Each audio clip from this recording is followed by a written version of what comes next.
Hi, welcome to another lesson for Scales and Beyond. Today we're going to go over the F major scale in the basic position.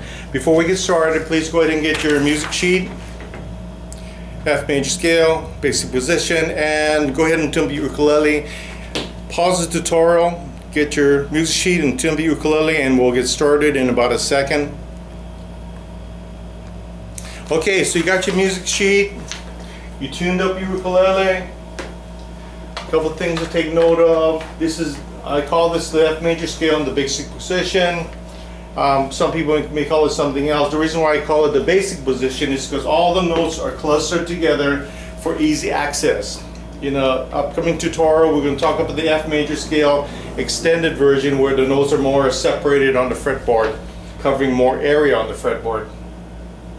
Okay, so the F major scale, what we're going to do is we're utilizing these three strings, the C string, the E string, and the A string, three strings only, and we're going to go from F to F. We're going to go in the order of F, G, A, B flat, C, D, E, F. Always make sure that you use your paper to find your locations of what fret that they're on, okay?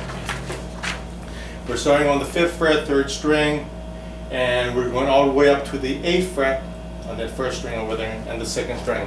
Okay, so before we get started, what you want to do is if you haven't done so already, you want to pause the tutorial, look at your sheet, get familiar with the notes. In other words, just say to yourself as you're looking through the sheet, F, G, A, B flat, C, D, E, F, etc. Now in this lesson, we're not really going to go over a lot of open fingering and open notes for explaining, so it's assumed that you kind of did some homework along the way.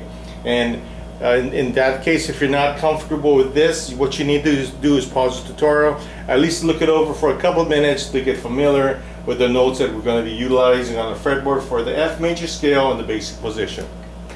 That being said, we'll get started in about a second. Okay, so let's get started.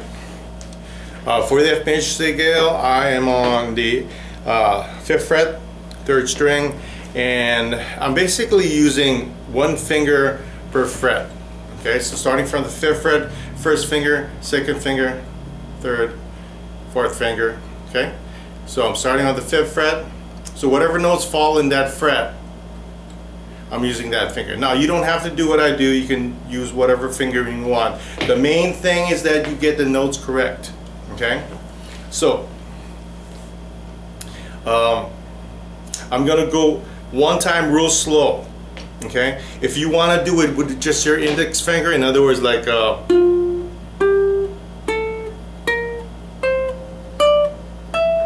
that's fine to get the notes. It's most important that you get the notes correct, and then the fingering, eventually you get the fingering later. Okay, so I'm going to go real slow. You decide on your fingering. Picking wise, you can use your thumb, 1st finger, 2nd finger. If you're a little more advanced, you can use double fingering. Whatever you're comfortable with. The main thing, once again, is you get the notes correct. So your ukulele's tune, match your notes up with me. You don't have to play it with me, but you should play it maybe right after I played, like for instance F, and you would play an F, and it should sound the same. I'll say G, and then you play me a second after me, I play G, and the notes should sound the same. All the notes should sound the same as I do. Here we go. Slowly, starting with the F note, 3rd string, 5th fret. Here we go. F, G, A, B flat, C, D, E, F. Okay, if you were not able to keep up, you got to pause the tutorial, you got to locate your music sheet, you got to locate those notes, where they are on the fretboard, and you got to decide what fingering you're going to use.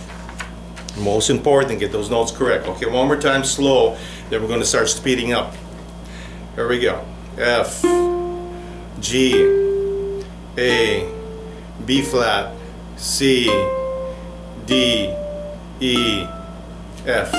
Keep in mind that the F major scale has one flat in it, and that's the B flat.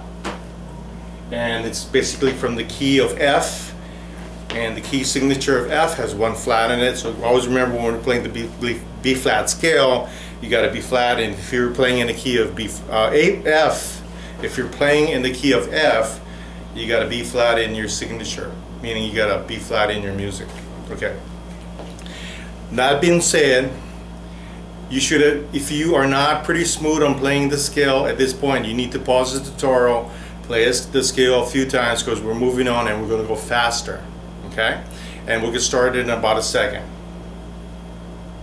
Okay, I'm assuming that you worked with it and you're pretty smooth. You kind of got your fingering on what you want to do. So when we're doing the F major scale in the basic position, what you want to do is you want to be able to go ascending up.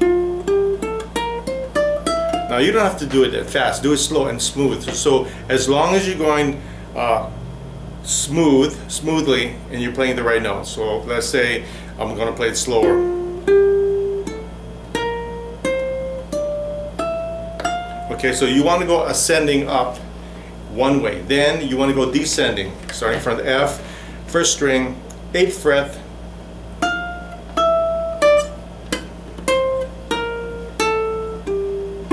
Okay, and once again, descending, F, first string, A string, 8th fret.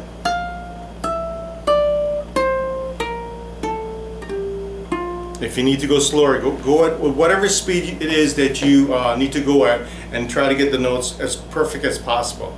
Okay, so once again, when you're practicing the F major scale, you want to go up ascending, and then just practice that for a while. Not too fast, you're going at your speed. I'm just going a little faster to save time, but you want to go at your speed, whatever that is, and keep it smooth and even, and get the right notes correct. Then you want to go descending, starting with the high F, coming down, and do it several times. Okay, so you got two exercises there: ascending, descending. Then once you got that, you want to ascend and descend in one revolution. Okay, so without stopping. So in other words, going up from the F on the 5th fret, 3rd string. And then you're going to descend without stopping. Okay. Now before you get there, if you need to, what you can do is you can start off by ascending,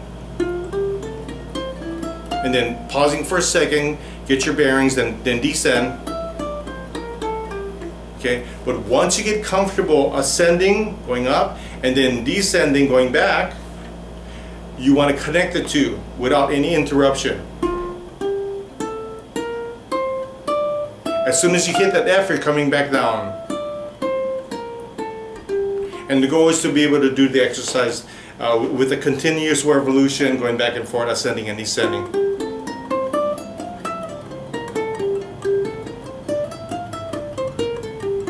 Okay, I was using 2-finger picking, but you can use whatever method you want to for now. A thumb, or the first finger, this finger right here, or your middle finger, whatever you want to use to be comfortable. The main thing is that you get the notes correct and they're smooth no matter how slow you go. So if you go slow, these should be even, okay? So let's say we take the example of going slow. You see how even it is? I'm going slow, but it's even in time.